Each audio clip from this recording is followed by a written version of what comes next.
タジオファンク Hello, welcome back.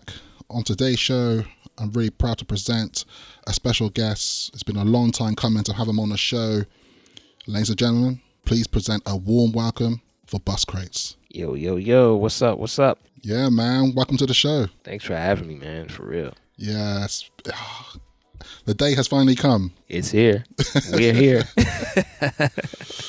Yeah, and I was just saying to you just offline that it's been a long time coming because I've always had the idea to have you on the show, and yeah, I feel like the timing now is good because I know you got a lot of good things on the horizon as well. No better time than the present. Yeah, so I know you're a busy guy. if That's people, an understatement.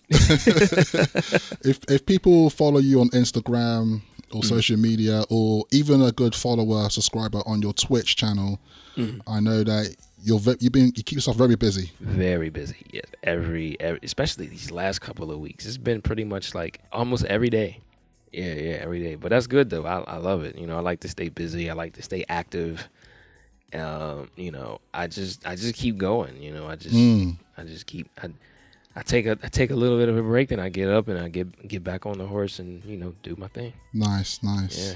And for people, there might be some listeners here who tune into the show today who might not be fully aware of who you are. And just to, if we do like a Discog check on the history of yourself, I know you've been making music for quite some time now, and definitely not a newbie in this game. No, not far from it. Oh man. And it's crazy because even when my first record came out in 2009, I had already been doing it for like years prior to that. That was just the first physical product of mine that got pushed out to the masses. So yeah, I've been, oh my goodness, I got about 20, what is this? Yeah, like 21 years, 22 years, 22, 21 years, something like that. Yeah, it's been.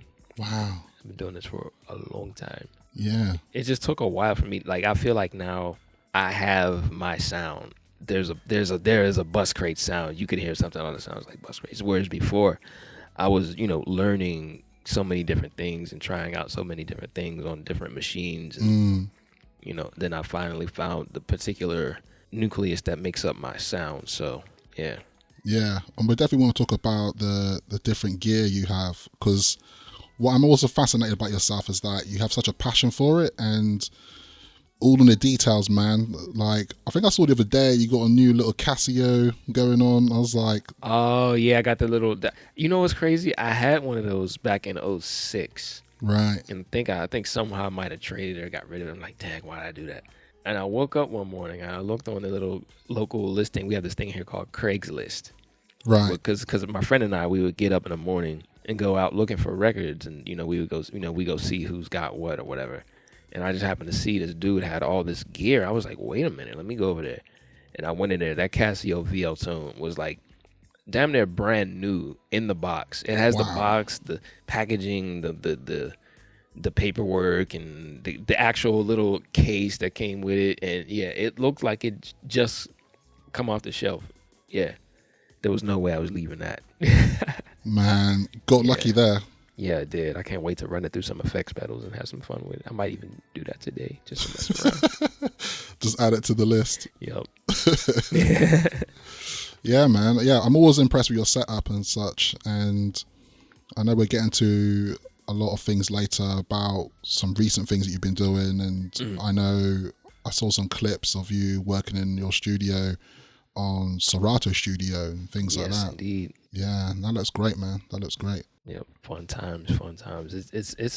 It took me a while. It took me a second to get the hang of it, but now I think I got it. It's a pretty straightforward thing, so I'm having fun with it. Nice. Yeah. So yeah, I think for myself, I want to talk about some of the early releases here. And like I said before, if you go to like the Discogs, which it becomes like a This Is Your Life, like bring out the red book.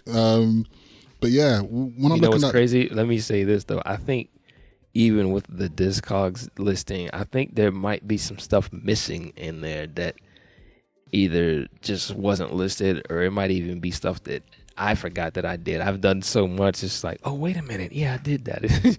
Because the way I work is like I do something and then I go do something else and then I go do something else. And every once in a while, I'll take a look in the rearview mirror. I'm like, wait a minute. There's a lot of stuff. I left a little bit of a trail there. Yeah, it's a trip to whenever you do get the chance to stop and look back, like, wow. Yeah. Yeah. Yeah, because I'm aware that you were part of a group called East Liberty Quarters. This is going to take you back now. Oh yes, the homies, G-Man, nice wreck. Yeah, man, that's still my crew. That's still my crew for sure. Yeah, nice. yeah, that's still the homies. Always. We our first show.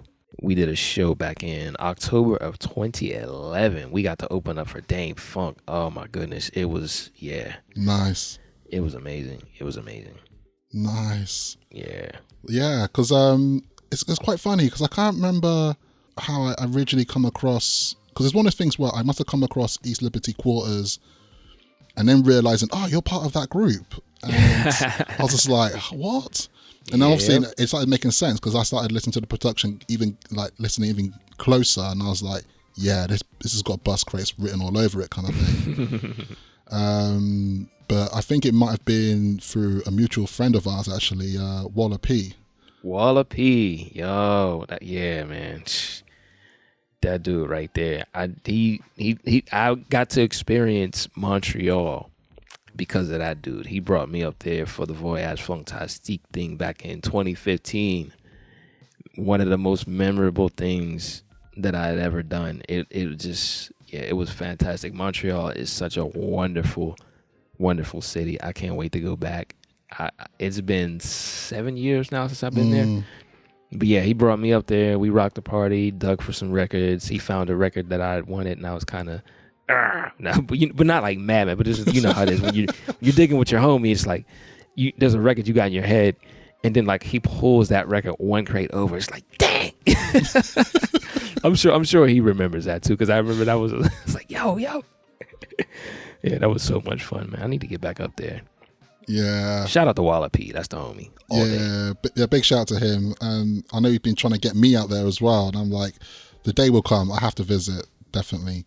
Yes, you do. You will love it. I remember not wanting to leave because I think, if I remember correctly, I went there first. Then I went to Toronto and I did some stuff there, and then I flew back to, because I used to live in Atlanta at that time, like around that time. Right. I'm back home in Pittsburgh now, of course, but yeah, it was a trip. It was a trip. Nice. Yeah.